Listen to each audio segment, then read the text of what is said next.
Hello and welcome to episode 121. I'm your host, Jenny, and today this episode is all about my personal experience with Lightning Lane Single Pass and the Lightning Lane Multi-Pass system.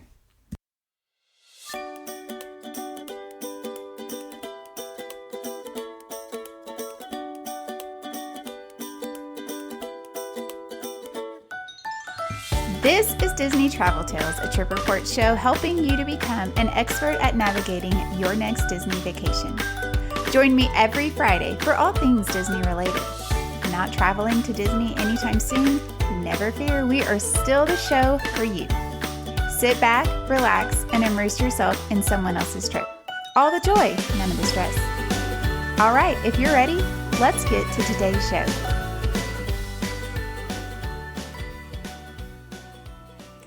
I am so excited to be here today talking to y'all about how the new systems worked for us on our last trip.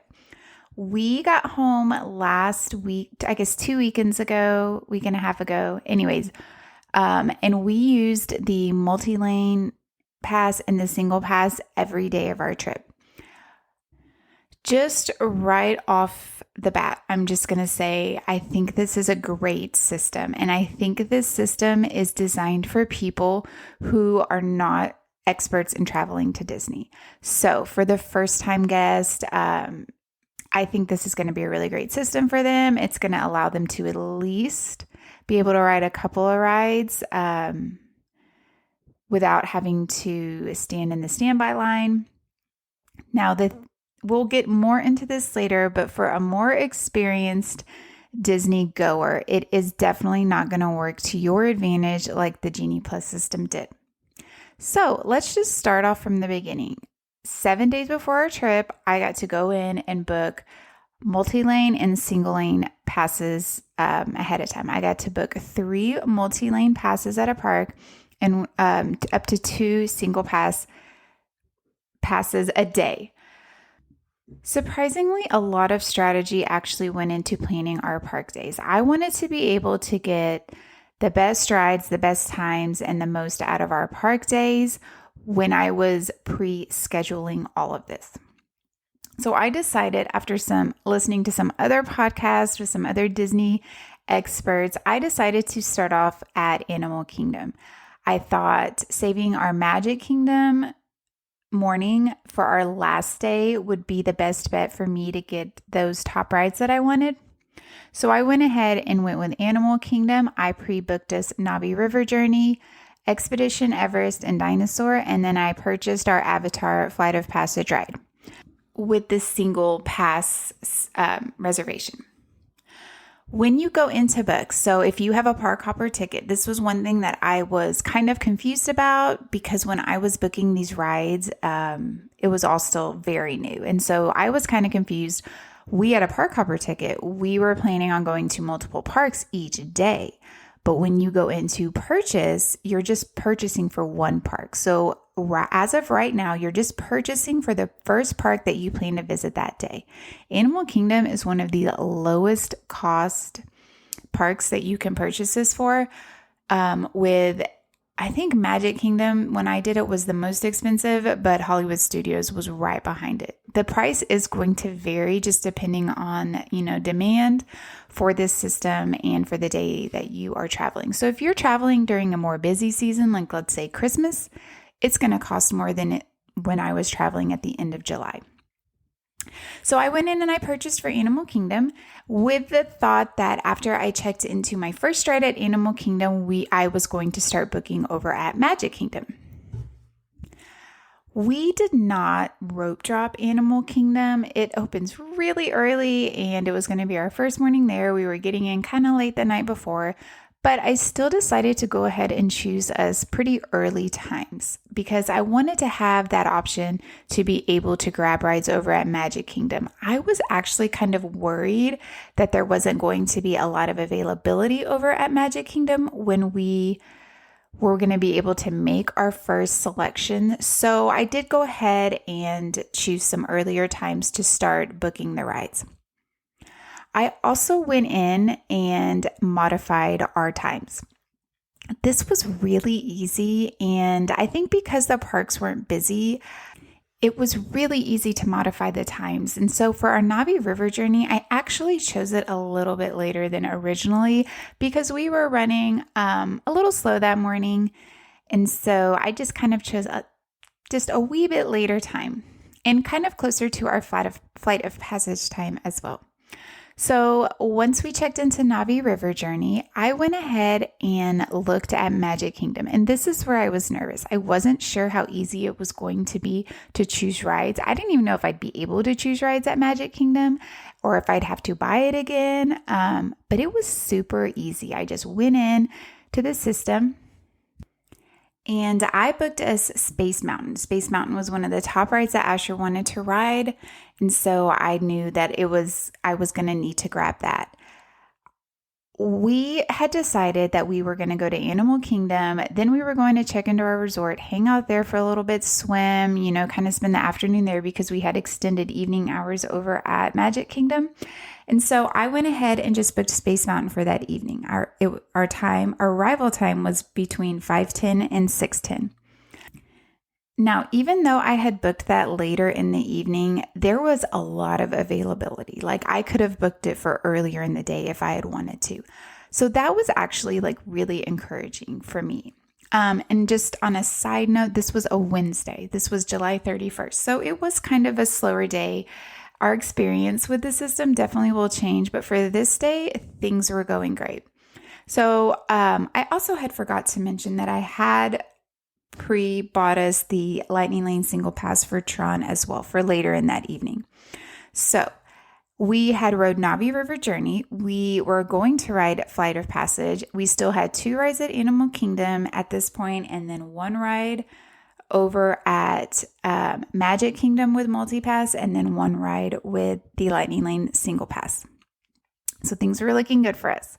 So our next ride, after we rode Flight of Passage, we went over and we checked into Expedition Everest and rode that. I hopped on my Disney experience. I looked at what was available over at Magic Kingdom, and I ended up grabbing us a Big Thunder Mountain Railroad from $6.25 to $7.25. I was going to just full transparency, I was completely shocked that both of these rides, these are pretty big headliners over at Magic Kingdom, still had availability at this point. Tiana's Bayou Adventure did not have availability. That is on the multi-pass option. So if that's a ride you're going to want to ride, you need to prioritize that in your pre-picks, I think. Just to be safe, because even when I had checked early, we were over at Animal Kingdom at I think it was 9 a.m. when we checked into our first ride. That one already did not have any availability. So that's just something to definitely keep in mind. If you're wanting to ride Tiana's and not have to worry about just getting in the virtual queue, you're going to need to make Magic Kingdom your morning park, and you're going to need to pre-select that just to ensure that you're going to get to ride it. So again, at this point, I'm feeling really good. I'm like, this system is awesome. We already have rode these big rides over here at Animal Kingdom, and now we kind of have the top rides over at Magic Kingdom. I was very excited. Because I had already pre-selected the single pass ride for 2 rides, I couldn't purchase that again. And so for 7 Dwarfs that were over at Magic Kingdom, that really wasn't an option for me to purchase, but I did look at it and it was already sold out for the day at this point. And this was probably around 10 a.m., 10:30 a.m. It was still really, really early. So after we rode Expedition Everest, we went and we did our Lightning Lane over at Dinosaur. I had a later time for Dinosaur. I think my original arrival time was 12, just because I wasn't sure how the day was going to go, how busy the park was going to be, what Asher was going to want to do, if we were going to stop and eat. But at this point, it was early, and he was like, can we just change this time? I'm ready to move on. I'm ready to ride this ride, get over to the hotel and just kind of relax and swim and stuff. So I went in after we rode Expedition Everest. I went in to modify our times at Dinosaur, and I actually could grab us an earlier time. So the time I ended up getting was about 30 minutes earlier than our original time, which was really nice because that fit into our schedule perfectly. So still like mid-morning at Animal Kingdom, I was still able to modify and change my times for an earlier time. So real quick before I move on, let's just kind of talk about how you can use this system on the My Disney Experience app to modify your times and view your day. So on your main page of your My Disney Experience app, there'll be a option that says like upcoming plans, and in the real small print it says My Day. You just click My Day. It takes you to a page that has your day. So it'll have all of your dining reservations. If you have mobile orders, your mobile orders will be there. Your resort you're staying in will be there. And then also all your passes that you've chosen for your multi-pass or your single pass rider will be there as well. There's on each of the multi-pass, times, there'll be these 3 little dots in the upper right-hand corner. You just click that and they'll give you the option to modify your times. If you go and you modify and you're looking at the available times and there's nothing that you like, you can just exit out and it will not affect your reservation. You can also go over to Tipboard at the top and that will show you the rides that are available and the times.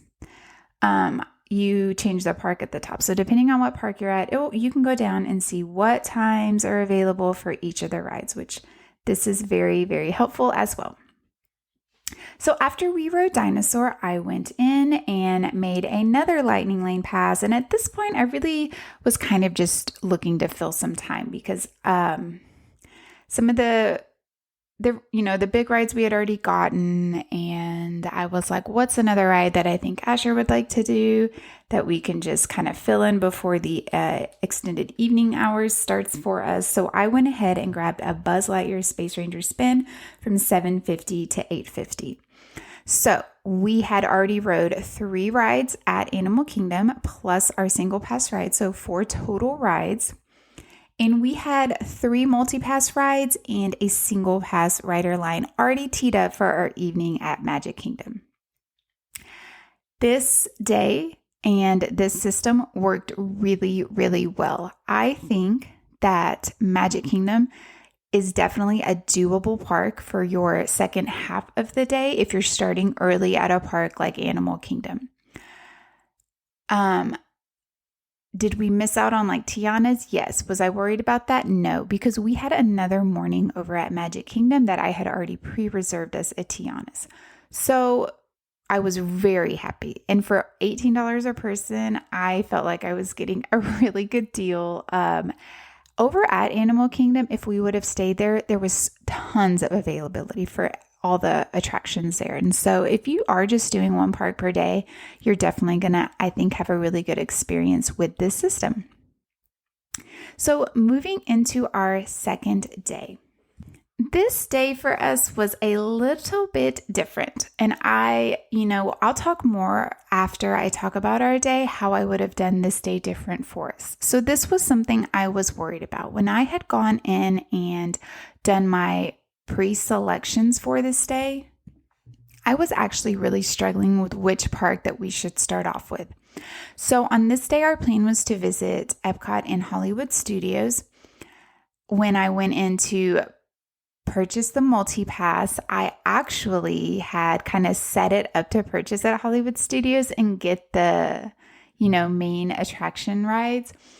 But last minute, I changed my mind and was like, I'm just going to buy it at Epcot. It costs less at Epcot. We're staying at the Poly, so we can just ride the monorail over to Epcot. It would be just a lot easier. And I also wanted to make sure that we could ride Guardians twice. And so I knew I was going to want to get into that virtual queue that morning, and also buy the single pass rider. So I went ahead and I thought, what I'm going to do is just pre-schedule Spaceship Earth as our first option as reasonably early as I could, because I knew we were going to be staying out late the night before at extended evening hours. I wasn't sure how quick and early I could actually get Asher up and moving to get over to Epcot.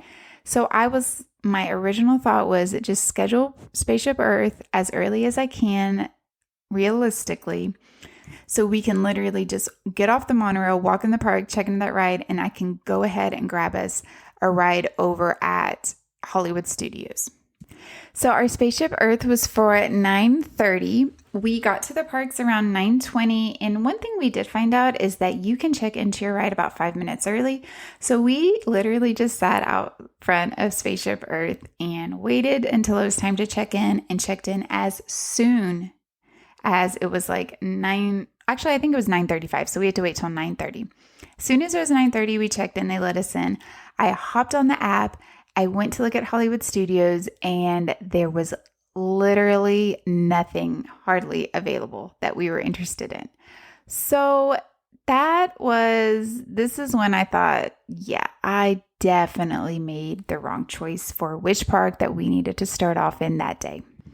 So I talked with Asher. I'm like, Slinky Dog is sold out, so we're just going to have to stand in line for that. Toy Story, the only availability was like 8 p.m. or 7:30 p.m., which he was already like, I don't want to stay at the parks late tonight. And so we just went ahead and I grabbed us a Millennium Falcon or Smuggler's Run at 4:30 because he was like, yeah, let's just do that. So yeah, I just felt pretty defeated. And at this point, we're like, okay, we're just going to have to stand in line because he really wanted to do Slinky and he really wanted to do Toy Story Mania. So I was like, we're just going to have to bite the bullet and stand in line for those. So after Spaceship Earth, we were supposed to ride the Nemo and Friends ride.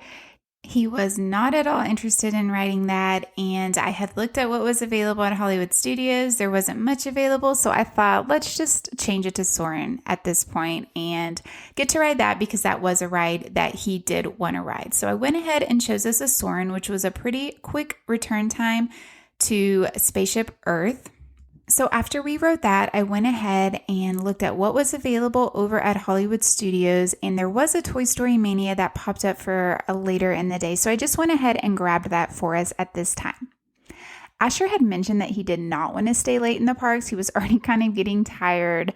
It was just really hot. He wanted to go back and spend more time at the resort and swim in the pool. And so I was getting nervous about this Toy Story Mania time being so late.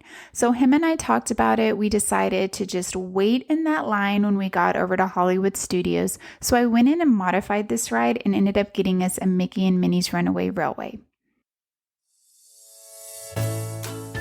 Hey, it's Jenny, just popping on real quick. Make sure to stay up to date with all things Disney news, all things Disney Universal cruising related by following me on Instagram at Disney Travel Tales. You can also find me on Facebook at Disney Travel Tales as well.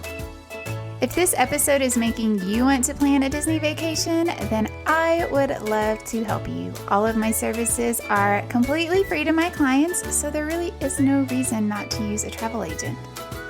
Most people don't realize that when you go and book your own Disney vacation, you are already paying that travel agent fee. So why not take advantage of that and get all of those services that you're already going to be paying for? I would love to help you plan your next trip, so make sure to check the show notes for information on how to get in contact with me, my quote form, my email, and yeah, let's make 2024 the year you go to Disney.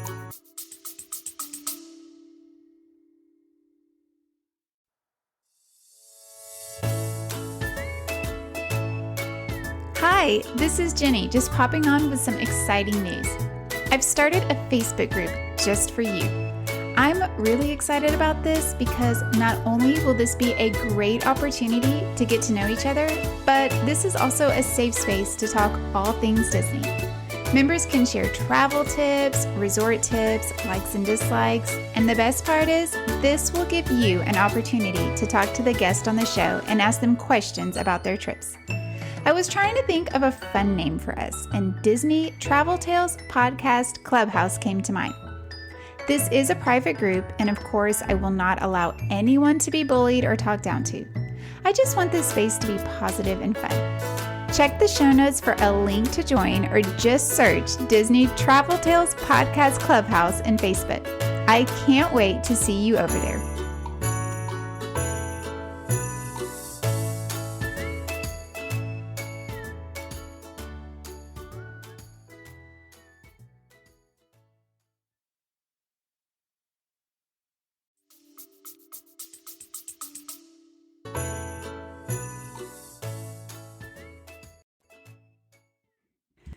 So we're gonna do our our trip report in another episode. So I will talk more about how our day went from here. But we did go do the Cosmic Rewind single pass purchase rider line.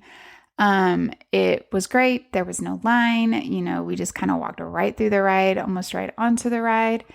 After that, we went back and we did our Remy's, and that one, after we did Remy's, I went to see what was available over at Hollywood Studios, and there was nothing available that he wanted to ride. I think the only things at this point were Muppet Vision, Star Tours, and the Alien Swirling Saucers. Everything else was sold out for the day, and this was like at 1:30 in the day. So again, that was pretty insane. So once we got over to Hollywood Studios, we stood in line for a ride. We did our other two multi-pass rides, and then we just ended up leaving because of bad weather. But again, that'll be in our trip report story. So if I had to redo this day, I would have 100% done Hollywood Studios first. It was a higher ticket price. I think I paid like $18 again for Epcot a day. Hollywood Studios would have been $26. I would have 100% paid the $26 so that we could have got to ride Slinky, Toy Story, because those were like Toy Story Mania, because those were like the big things he really wanted to do at that park. And then I probably would have scheduled like a Tower of Terror or Smuggler's Run, and then just kind of rolled with the day after that. So if you're traveling and you are wanting to do these big rides at Hollywood Studios, you have to do this for your first park if you're park hopping. You just have to, because this park there's less attractions. It's just a lot harder to get those big ticket items later in the day. Like Slinky wasn't even available. Toy Story Mania was very, very late in the day. Tower of Terror did have some availability. It was also really late in the day. He didn't want to ride it. Rock and Roller Coaster had nothing available. And this is like at 9:30 a.m. when I was looking at these times. Already, those big rides were gone for the day.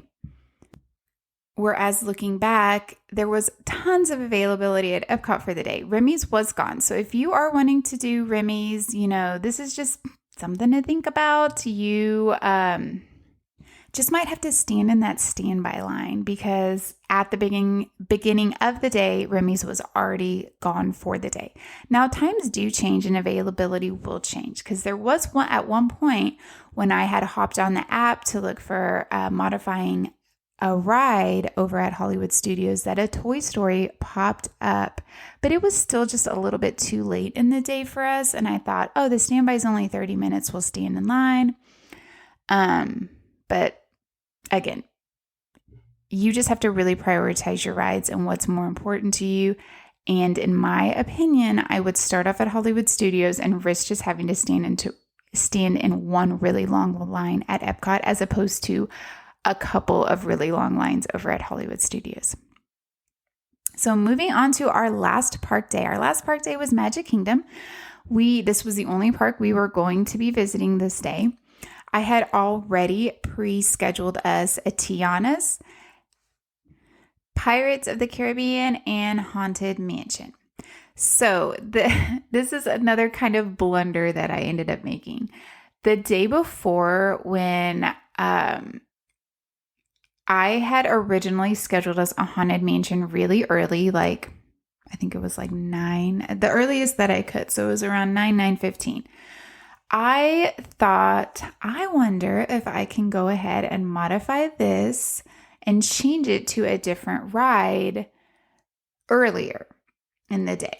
So I went in and I found, actually, I think our Haunted Mansion was like at 9:30, and I wanted to change it at 9 because I had a feeling that Asher was not going to want to get to the park early, and I kind of wanted it to expire earlier so I could pick another ride and try to grab like a Space Mountain.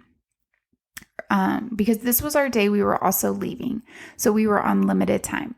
So I went in to change our Haunted Mansion and change it to the earliest time that I could find, which was Dumbo at like 9, so right when the park opened, I went through the whole process of changing it. And then when I got to, the confirm page, that time was already taken. And it said they could not reserve my time. So then the earliest time they could get me for that ride was like 10:30. So I totally blundered and I took away our early pass for like a mid-morning pass. And that was really frustrating for me.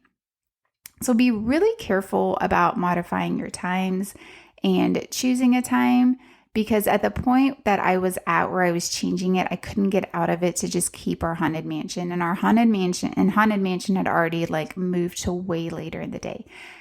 We had already rode Haunted Mansion, so I was like, Asher's not going to want to ride it again. And yeah, so that was a huge mistake on my part. I should have just kept it. I should have just let it expire and then dealt with what we had available after that. This was also a Friday, and I'm going to say the park was extremely busy. It had rained a lot the night before, so all those people that had wanted to go to Magic Kingdom, I think, left the park because of the rain, and they were all going this day because it was bright and sunny and beautiful, and the park was absolutely packed. And so this really affected our Lightning Lane choices as well, which I had not been in a really busy park yet. So yes, when you're at the parks and it's busy, it's definitely harder to use this system. So the first ride that we went to was Pirates. I think our time was like around 10:30. We checked into that. After I checked in, I went ahead and grabbed us. Space Mountain was available, so I grabbed us a Space Mountain. I actually asked Asher, Big Thunder and Space Mountain were both available, and he was like, I want to do Space. So I grabbed us a Space Mountain. We went over and we did Tiana's. After Tiana's, there just was not a lot of availability. Big Thunder at that point was way later in the day. And since we were having to leave to go to the airport, I knew that wouldn't work for us. So I grabbed us a Tomorrowland Speedway because Asher had mentioned that he wanted to do that. Oh, and I had forgot to mention that I had pre-purchased as single pass riders for Seven Dwarfs Mine Train and Tron. And I actually had waited to pre-purchase the Seven Dwarfs until our first park day, which was Wednesday. I went in while we were already there and purchased this for this day. So there was still availability to purchase a single rider line for Seven Dwarfs just 2 days before our actual park day. So after we rode Pirates, we went and we rode Tiana's Bayou Adventure, which is the old Splash Mountain. When we got off of that, I just checked to see what was available, and just because we were having to leave the park early, it was a little bit tough, but availability was very low. So this was still pretty early. I'm going to say this is around like 10:30-ish. And, Big Thunder was already calling back. The callback time was like 5 p.m. So I just went ahead and grabbed us. So this was more like 11:30 because we were off Tiana's. I'm sorry. And Big Thunder was already like 5 p.m. So it was already very late in the day. The times just changed suddenly. Like once everyone had checked into that first ride, there was some availability for the afternoon. But after that second ride check-in, it was just late in the day for pretty much the majority of the rides. But I did end up getting us a Monsters, Inc. laugh floor. I thought, we need to fill in some time. We need to write something else. Asher really was not interested in writing like Dumbo or Barnstormer or anything like that. So I just grabbed us a laugh floor. We went over to that side of the park because pretty much now at this point, everything was going to be on that side. We rode our Seven Dwarfs single pass rider. Then we went over to Tomorrowland and we did a laugh floor. And then I just was like, I'm going to check to see what's available. Nothing was available. So we ended up using our last 3 multi-passes for that day. Oh, and we just pretty much stayed in Tomorrowland for the rest of our time at the park. So for this day, which was a Friday, and the park was, I would say, pretty busy. It was definitely the busiest park we had been in on the whole trip. The wait times were all pretty long for rides. We ended up getting to ride 5 rides with our Lightning Lane Multipass, 2 rides with our Lightning Lane Single Pass, and then we just stood in some standby lines as well. And we left the park decently early because we had to get to the airport. So I think we left the park around 3. So even on a busy day, I think we did pretty good with the rides. Were they all like top headliner rides? No, but we had a great time, and it was all rides that he wanted to ride, which was kind of just my goal, like getting him to get to ride the rides that he wanted to ride. So here are my final thoughts. For first-time goers, I think this is a great option. You are going to you are guaranteed 3 rides when you purchase Multipass. Depending on how much Multipass cost is just going to be if it's worth it for your family and for your trip. I also think this is just really important. Again, I think if you're using a travel agent, it's just going to help your trip be better and more streamlined because they can really help teach you the system. For an experienced goer, I think you will get to learn the system, and I think it will work better for you because if you're familiar with how Genie Plus worked, I think this is going to just, it's a little bit different. It's not as user-friendly when it comes to stacking rides. You really have to wait until you check into that ride to select another ride. There's no time. Where it used to be, you can make your selection and then a couple hours later, you can make another selection. That's not the way it is at all. You have to wait until you check into that ride. So honestly, there's kind of no more sleeping in at the parks if you really want to take advantage of this system. You can't sleep in and stack rides for later in the day. You have to go to the park and you have to be actively using the system to get your best money, worth the system. Our first day starting off at Animal Kingdom and moving into Magic Kingdom, yes, it was a Wednesday. Yes, the parks were not that busy. That was our best day with using this new system, starting early and then just stacking rides for later in the day. That was a fantastic day. Our second day, I really don't know if Epcot, if you're park hopping, is a great option to start in. I would definitely start in either Magic Kingdom or Hollywood Studios. I know that was a lot of information and it might have been a little bit confusing, especially if you are not familiar with Genie Plus or you never used Genie Plus. So send me an email, jenny@trolleylanetravel.com. If you have any questions regarding the system, I would love to help you, have a better understanding of it so that you can maximize your time at the parks.